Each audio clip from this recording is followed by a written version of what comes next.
السلام علیکم، کیسے ہیں آپ؟ امید ہے کہ آپ سب لوگ خیریت سے ہوں گے۔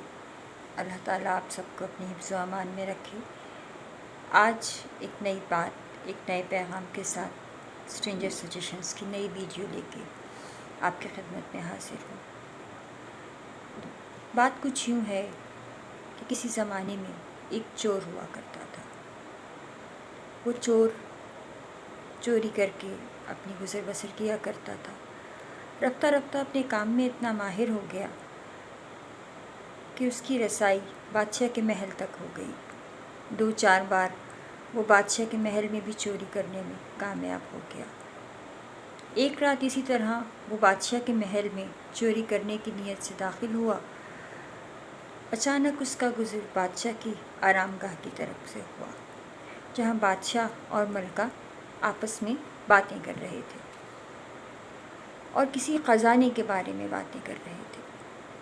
جب چور نے خزانے کا نام سنا تو وہ وہیں رک گیا۔ اس نے کہا کہ ضرور کوئی قیمتی خزانہ ہوگا، جو اتنی تنہائی میں بادشاہ اور ملکہ اس خزانے کے بارے میں باتیں کر رہے ہیں، میں رک کے ان کی باتیں سنتا ہوں۔ دراصل بادشاہ اور ملکہ جس خزانے کے بارے میں بات کر رہے تھے وہ ان کی اکلوتی اولاد، ان کی اکلوتی بیٹی تھی۔ بادشاہ نے ملکہ سے اپنے دل کی بات کہی کہ میں نے یہ فیصلہ کیا ہے کہ میں اپنی اکلوتی بیٹی کی شادی کسی متقی اور پرہیزگار شخص سے کروں گا جسے دنیا کا کوئی لالچ نہ ہو۔ بادشاہ نے ملکہ سے یہ بات کہی تو یہ بات چور کے کانوں تک بھی گئی۔ چور نے جب یہ بات سنی تو اس کے ذہن میں ایک منصوبہ آیا۔ اس نے کہا یہ روز روز چوری کرنے سے بہتر ہے میں ایک ہی دفعہ لمبا ہاتھ ماروں۔ بادشاہ کو متقی اور پرہیزگار شخص کی تلاش ہے۔ میں کچھ عرصے کے لیے متقی اور پرہیزگار شخص بننے کا ڈھونگ کرتا ہوں۔ بادشاہ کی نظروں میں اپنے آپ کو عابد و زاہد ثابت کرتا ہوں۔ جوان تو میں ہوں ہی۔ ایک دفعہ بادشاہ کی نظروں میں آ گیا تو بادشاہ اپنی بیٹی کی شادی مجھ سے کر دے گا۔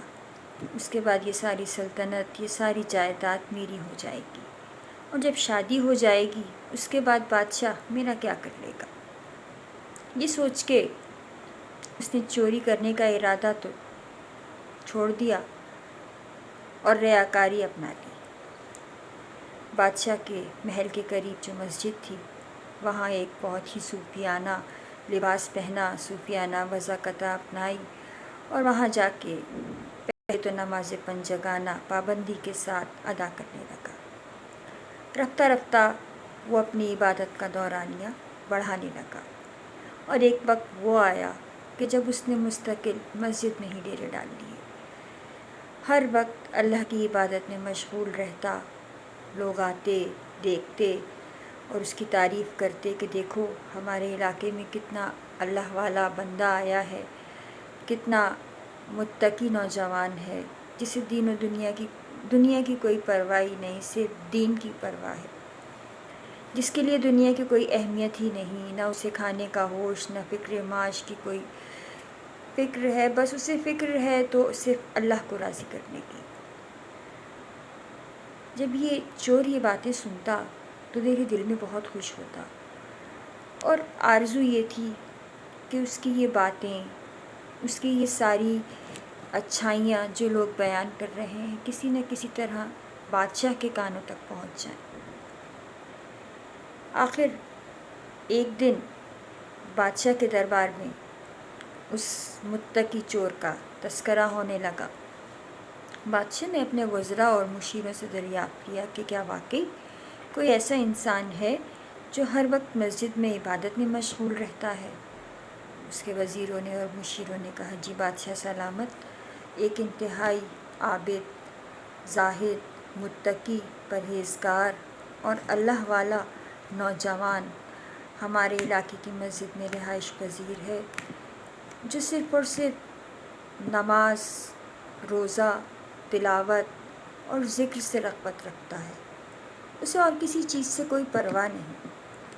بادشاہ نے جب یہ بات سنی تو دل ہی دل میں بہت خوش ہوا۔ اور اللہ تعالیٰ کا شکر ادا کرنے لگا کہ اے پروردگار، تیرا شکر ہے کہ جو خواہش میں نے اپنی بیٹی کے لیے تجھ سے کی تھی، تو نے اس خواہش کو پورا ہونے کا کچھ آثار مجھے دکھائے۔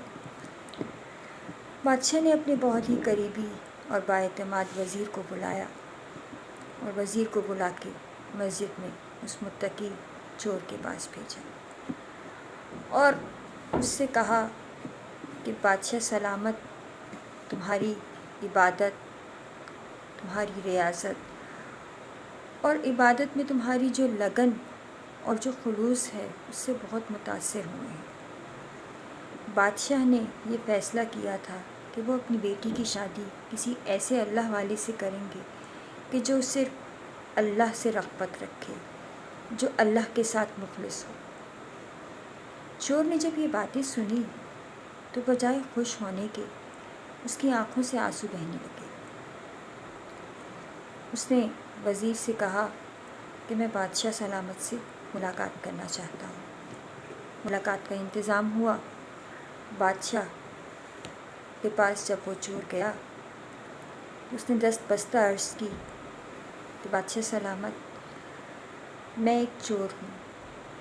اس نے وہ پہلے دن سے لے کے آج تک کی جو بھی کہانی تھی سب بادشاہ کو سنا دی، اور اس نے یہ بھی کہا کہ بادشاہ سلامت، میں نے عبادت شروع تو ریاکاری کی نیت سے کی تھی، لیکن اللہ جانے مسجد میں بیٹھنے کے بعد، عبادت شروع کرنے کے بعد اللہ کو میرا کون سا سجدہ پسند آ گیا، میری کون سی ادا بھا گئی کہ اب مجھے واقعی دنیا کی دولت کی کوئی ضرورت نہیں رہی۔ میری نظر میں دنیا ایک حقیر چیز ہو گئی ہے۔ میں آپ سے شرمندہ ہوں کہ میں نے آپ کو دھوکہ دینے کی کوشش کی، لیکن میں آپ کی بیٹی سے شادی نہیں کر سکتا۔ اب میں نے اپنے رب کو پا لیا، میں نے سب کچھ پا لیا۔ میرے رب نے مجھے اپنی عبادت کے لیے چن لیا۔ میرے گناہوں کو معاف کر دے پروردگار میرا۔ میں اسی نیت سے آنے والی زندگی میں تمام زندگی عبادت کرنا چاہتا ہوں، اور آپ سے یہ درخواست کرتا ہوں کہ مجھے معاف کر دیجیے گا۔ بادشاہ نے جب یہ باتیں سنی تو اس نے آگے بڑھ کے اس چور کو گلے سے لگا لیا اور کہا کہ جب تمہیں اللہ نے اپنی عبادت کے لیے چن لیا ہے تو میں کیسے تمہیں اپنی بیٹی کے لیے ناپسند کر سکتا ہوں؟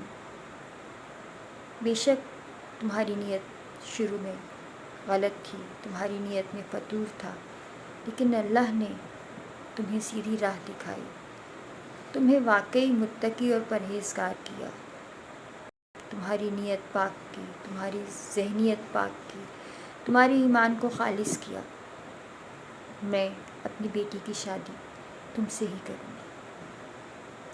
بات صرف یہ ہے کہ اگر سچے دل سے انسان اپنے گناہوں پہ نادم ہو تو اللہ تعالیٰ وہ کچھ عطا کرتا ہے جو ہم کبھی خواب میں بھی نہیں سوچ سکتے۔ اگر ہم عبادت کو اس کی اصلی روح کے ساتھ ادا کریں تو نماز واقعی نماز ہو، تلاوت واقعی تلاوت ہو۔